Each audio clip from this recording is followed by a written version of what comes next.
Anta kal hajam. Kamu itu seperti hajam, yang tukang canduk tuh, yang nyedot nyedot darah tuh. Apa namanya? Bekam. Ya, tukang bekam tuh hajam. Kamu itu kayak tukang bekam, tukhrijudda min ghairika. Kamu nyedot darah penyakit dari orang lain. Wa fika da'un mahdun, tapi di dalam badanmu sendiri banyak penyakit. Nyari penyakit orang lain, penyakit dalam dirimu kau biarkan saja. Maksudnya gitu. Ini artinya memang kenyataannya banyak sekali orang yang selalu mengorek-ngorek kesalahan orang lain, kesalahan diri tidak pernah diperhatikan. Iya. Keburukan orang diintai-intai, dirinya sendiri banyak keburukan. Ma tukhrijuhu, keburukan itu, penyakit itu tidak pernah kau keluarkan. Yang kau cari, yang kau keluarkan penyakitnya orang lain. Innani araka tazdad wa ilman zahiran wa jahlan batinan. Aku melihat kamu ini ilmunya bertambah, ilmu zahirnya bertambah, wa jahlan batinan, tetapi kebodohan batinnya bertambah. Jadi zahirnya tambah pinter, batinnya tambah goblok. Maktubun fi Taurat, tertulis dalam kitab Taurat. Man izdada ilman falyazdad waja'an.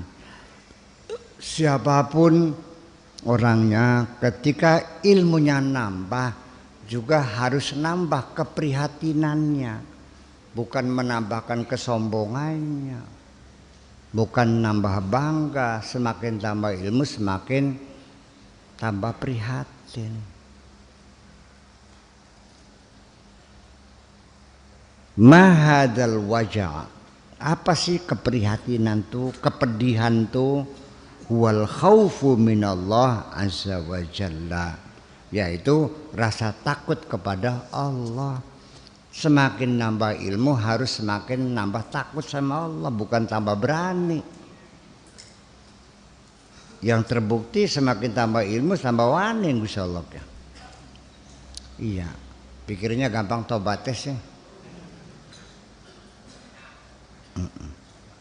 Azza wa jalla wa dhullu lahu, dan juga rendah hati kepada Allah, wal ibadi, dan juga rendah hati kepada seluruh hamba Allah.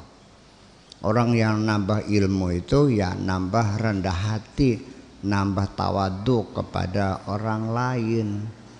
Kata peribahasa Jawane, tambah kebek parine tambah deluk. Betul gitu? Bakas sing ngadeg bae anak parine beli. Ya iya.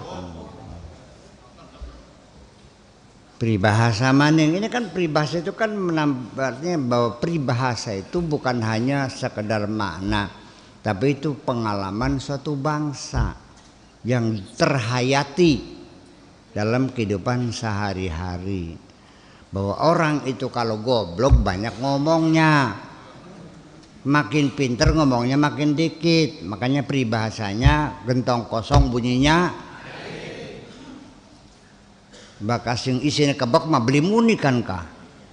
Bakas yang plong kosong kan kah? Itu kan peribahasa, itu pengalaman gitu.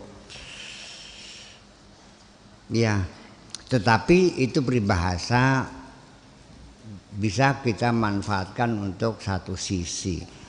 Tapi di sisi yang lain saya menuntut berbeda sedikit, bahwa ketika ilmumu semakin banyak, bukan diam, kamu harus banyak bicara supaya engkau sebarkan ilmu itu. Paham dikin ke?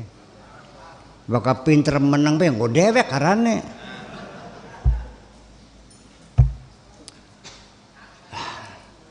Kalau orang banyak ngomong, sedikit kerja, namanya beo. Kalau banyak kerja nggak ada ngomongnya, namanya maling. Jadi kita harus banyak kerja dan banyak ngomong. Itu.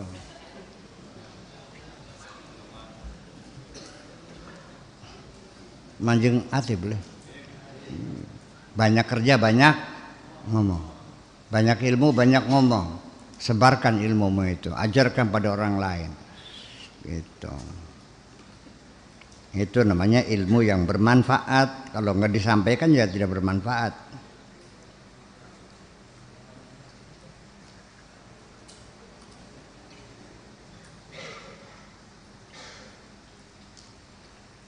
Idza lam yakun alima, kalau dia memang belum berilmu, belum tahu, ta'allam, belajar. Idza lam yakun laka ilmun wala amalun wala ikhlasun wala adabun wala husna dhannin bisyuyuh. Kalau kamu itu ilmu enggak ada, amal enggak ada, wala ikhlas, ikhlas juga ada. Ilmu enggak ada, amal enggak, ikhlas enggak, wala adab, tata krama langkah, songong bae sadina-dina, wala husna dhannin, dia juga praduga baik juga enggak punya, curiga aja kerjanya, wis goblok, amal beli, ikhlas beli, songong pisan, praduga buruk kepada seorang lain, ya, wala husna dhannin bisyuyukh, dan juga tidak punya husnudzan kepada para guru, para masyayikh. Iya, syuyukh itu ibaratnya guru lah kalau di sekolah formal mah, ustaz. Kalau di ruhaniyat namanya asyuyukh atau al-mursyid. Gitu. Fa kaifa yaji'u minka syai'un, bagaimana engkau mendapatkan sesuatu, dari mana? Ilmu langka, amal langka, ikhlas langka, songong iya, jog-jog nemen. Mau dapat apa kamu, kan gitu. Ning syekh ngelawan baik, ngerasani pisan. Ya, tapi lamun sirang ngerasani kita kan, ora dosa ora. Ora tak supatani. Paling nyupatani majing suarga siraku. Iya, surau rasana nasa warga ora dosa ora. Halal. Iya. Itu mah untuk masyayikh yang itulah. Itu. Fa kaifa yajumika syai'un qad ja'alta hammaka ad-dunya. Semua cita-citamu, harapanmu, keinginan semua dunia saja. Mubeng ujungnya siteng kabeh sirake.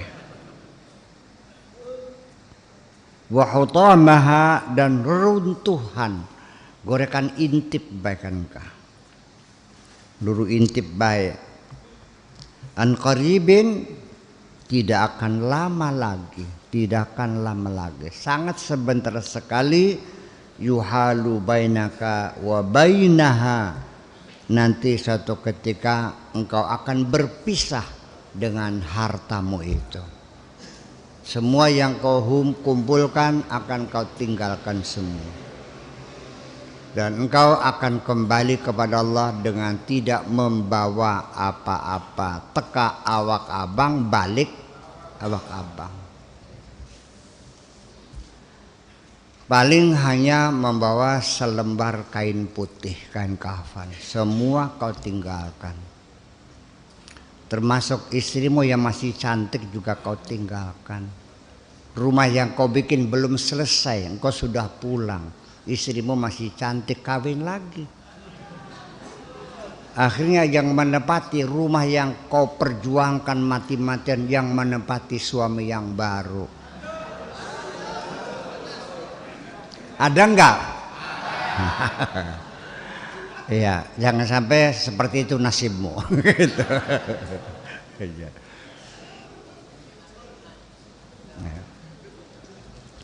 Ya, banyak kan kita lihat kok sendiri, ya udah nggak usah disebutin lah, banyak itu.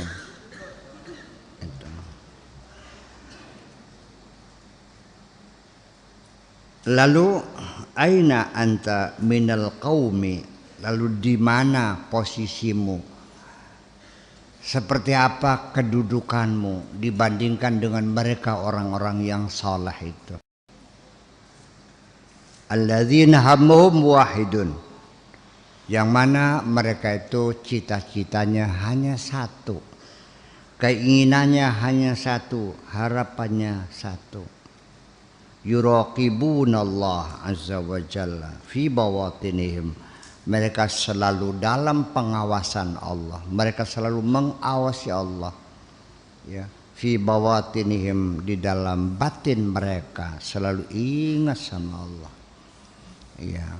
Ketika melakukan apapun, dalam kesadaran mereka bahwa aku melakukan ini di bawah pantauan Allah semuanya, tidak ada yang tersembunyi. Kama yuraqibuna fi dhawahirihim, seperti juga mereka mengontrol, mengintai zahir mereka, selalu memonitor, mengontrol zahir dan batin mereka. Yuhadzibunal qalba, mereka didik hati mereka dengan baik. Kama yuhadzibunal jawariha, seperti mereka juga mendidik anggota badan mereka. Hatta idza tamma lahum hadza, kalau ini selesai dikerjakan semuanya, kafahum hammas syahwat, mereka lalu akan dicegah oleh Allah untuk tidak berlanjut mengikuti syahwat mereka. Artinya nafsunya volumenya diturunin oleh Allah, sehingga mereka bisa mengendalikan hawa nafsu mereka. Bi asriha, seluruhnya, hawa nafsunya, keserakahannya, segala macamnya terkendali semuanya, dengan cara mengontrol, membersihkan hati mereka seperti membersihkan raga mereka. Tangan kita kotor, kita cuci. Muka perong, segera dicuci muka. Korong segera dibersihkan. Kopok dikurek semuanya. Jadi tidak ada kesempatan kotoran-kotoran itu melekat pada jasad kita. Hati mereka juga selalu dikontrol, selalu dibersihkan. Tidak pernah dibiarkan berlama-lama kotoran melekat di dalam hati mereka itu. Ya, hati juga ada kotornya, seperti baju kotornya, kaki nginjek tembelek, ya kan gitu. Tangan megang apa, ya, segala macam. Hati juga sama, bersentuhan, ya, nempel kemana-mana. Dan ketika tangan kita, kaki kita kena kotoran, kena ter, kena cat, kena lumpur, kena air panas, kita merasa tidak nyaman. Ketika kaki kita berlumpur, hati juga sama. Ketika kena kotoran, kamu sebetulnya merasakan adanya ketidaknyamanan itu, tetapi engkau tidak mengerti bahwa itu perlu dibersihkan, dan cara membersihkannya juga kamu tidak tahu, dan nanya juga tidak kok. Apa sampai wis ngerah pinter kabeh sih barangnya.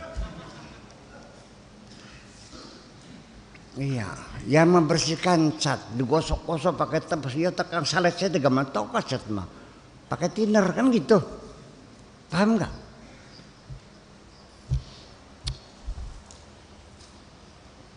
Pakai lipstick yang color stay, pakai sabun yang nggak hilang, ya ada obatnya, apa namanya bu? Aseton.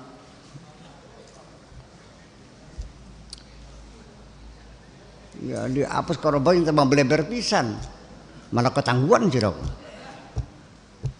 Oh, iya. Nah itulah makanya. Jadi ya kita harus sebetulnya mah wudu 5 kali itu hanya exercise kok, latihan seperti engkau membersihkan hatimu. Tapi ternyata ya enggak juga sih.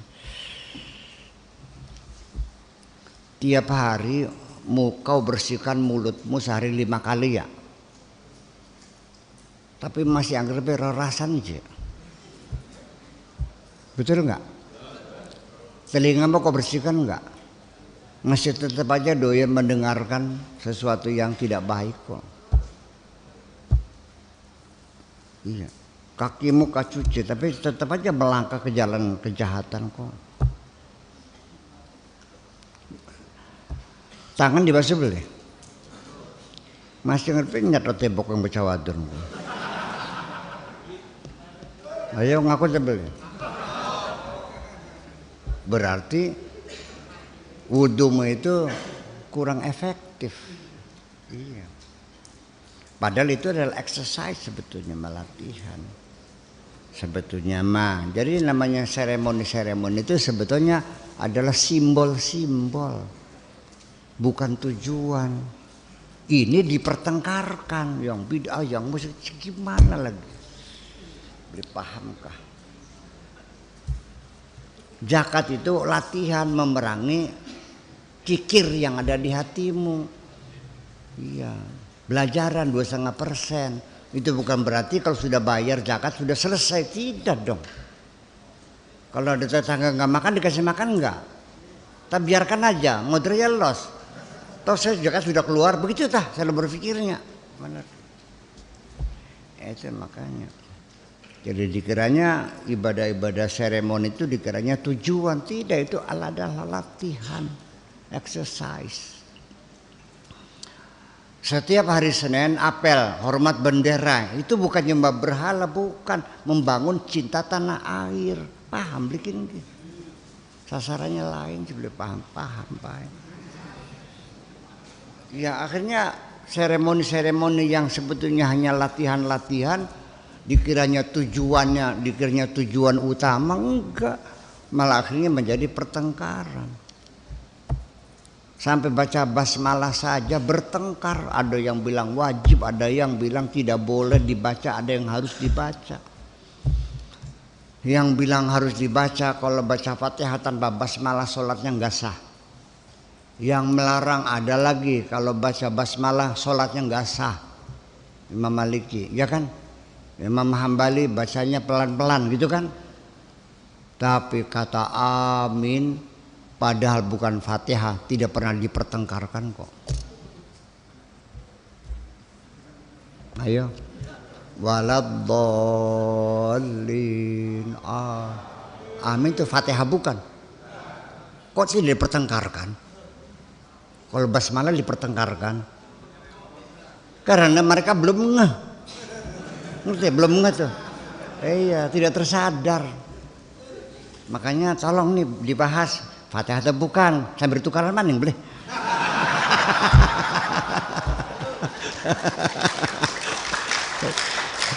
Soalnya memang doyan tukaran jirago barangnya.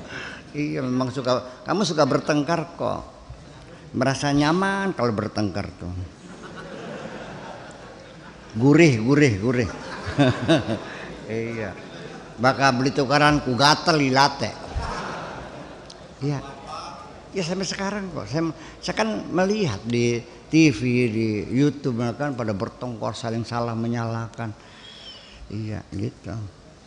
Jadi kelakuan gitu tuh. Jadi ya udah, saya tidak akan ikut dalam pertengkaran ya, dan saya tidak akan menyalahkan siapapun. Silakan mau bertengkar-tengkarlah, saya emang nggak usah. Iya. Kalaupun saya dicaci maki, saya tidak akan membalas, insya Allah enggak. Pintu pertengkaran sudah kututup rapat-rapat, selesai. Ya kan gitu, itu aja. Wes paham dong kan kok? Ya. Itulah fala yabqa fi qulubihim illa syahwatun wahidah. Lalu akhirnya tidak lagi tersisa di hati mereka hanya satu keinginan, satu syahwat, cita-cita hanya satu.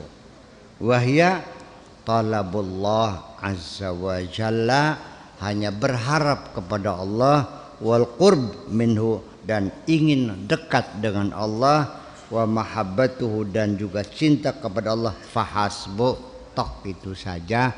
Kepengen dekat dengan Allah, kepengen dicintai oleh Allah SWT. Itu aja, hanya satu, nggak ada. Itu adalah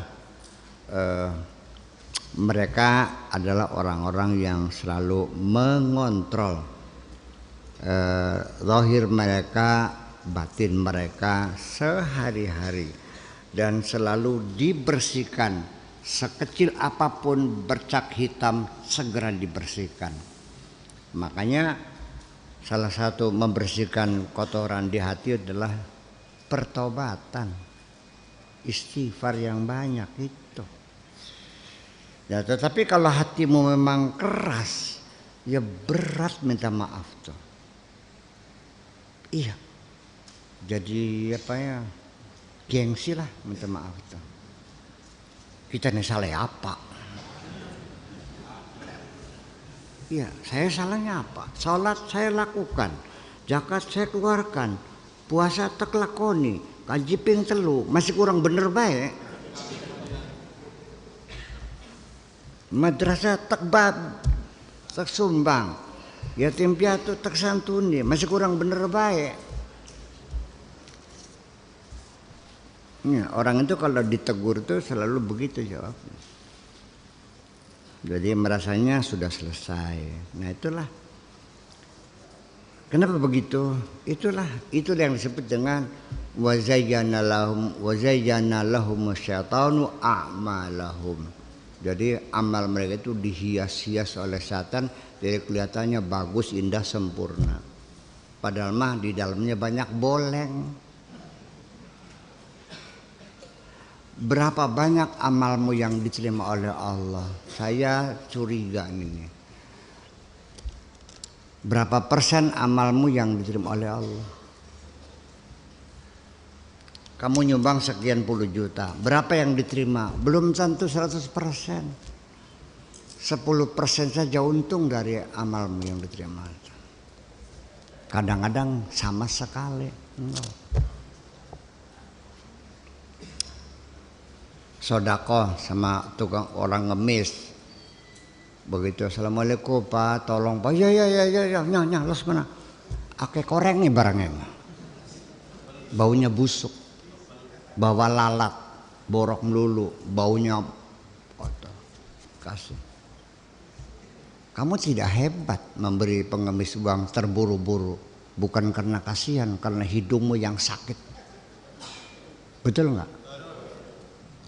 Tidak tahan menahan bau busuk kan, dibayar kan kok. Ada lagi orang tersumbangan, sengaja ditunda-tunda nunggu kalau sudah tamunya banyak, dibayar kan. Nyumbang masjid, mintanya memberi orang yang susah, asal engkau ikut bersedih hati, Allah membayarnya. Paham nggak? Ya itulah persoalannya. Dan apa ya, kamu ini kebanyakan ingin menyakiti hati orang, bukan untuk membahagiakan orang.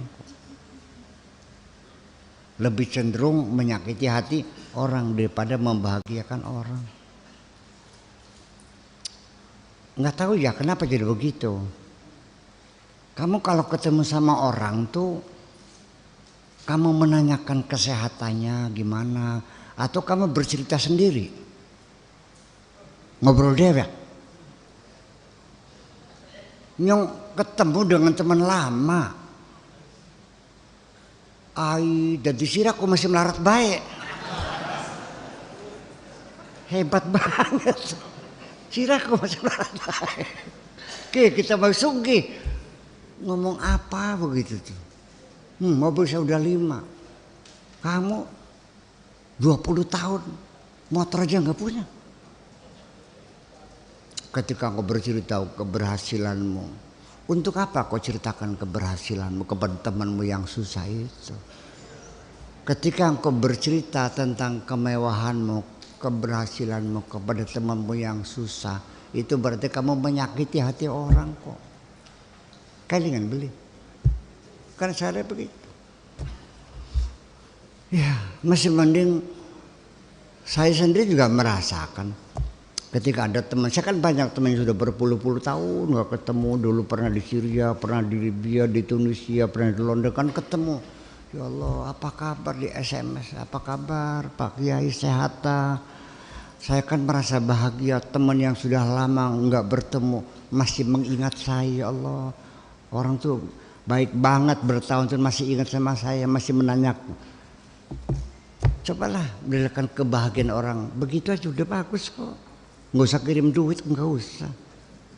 Nah kan apa kabar, Kang Latif waras. Sono kepriben kene, kono kan. Kena kasunge priben sunat waras sunat. Itu aja kan orang senang ditanyakan seperti itu. Nah ini kan nggak paham. Jadi artinya bahwa kita juga sebenarnya tujuan kita membantu orang kan menyenangkan hati orang. Betul enggak? Dan Allah juga melihat kebaikan kita, kebaikan hati kita kok. Kalau bukan itu standarnya, maka nanti sorga dimonopoli oleh orang kaya. Nanti sorga dimonopoli oleh orang yang pinter-pinter dan cerdas-cerdas. Ya bitar mini nangis mungkin mah. Yang sholat saja baca fatihahnya alhamdulillahirabbil alamin wala bedolin, dia nggak pernah mengayal sorga kok. Kiainya sih ngajak guduk kayu-kayu pasti menjeng suarga. Ngapain kaji carmun? Wah sodako nggak dina kan sawahnya berapa? Kaji carmun sawahnya berapa? Iya. Larinya cepat ke orang maraton menuju sorga, ditepak punukan yang malak mente, ya sorga lah. Tidak masa beli kenal carmun. Nah itu persoalannya. Hari bitar mau wong melarat ya, hari rembat, selayag, seloyog, kedumel, sampai malaikatnya juga nanyanya juga sopan banget, nok badeng pundi, basan lagi. Lalu jawabnya bitarnya, ya lamun bisa maning suarga. Pengen suarga, iya, bakal bisa mah. Ya beli apa-apa. Bayangkan, iya. Sementara bakal di Sarmen masih ditanya sawahnya berapa, PBB-nya bayar enggak, pajaknya bayar enggak, mobilnya ngangkut siapa, wah tukang masuk dikasih makan apa, enggak masuk. Bareng bitu tarme, dua sawah beli orang. Sodako nol. Iya, mobil, boro-boro mobil mereka serbete gak ora duwe gitu.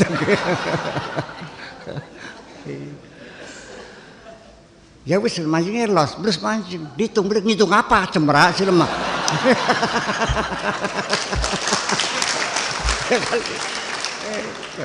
Maka ternyata ulaikal ladzina yuhasabuna hisaban yasira.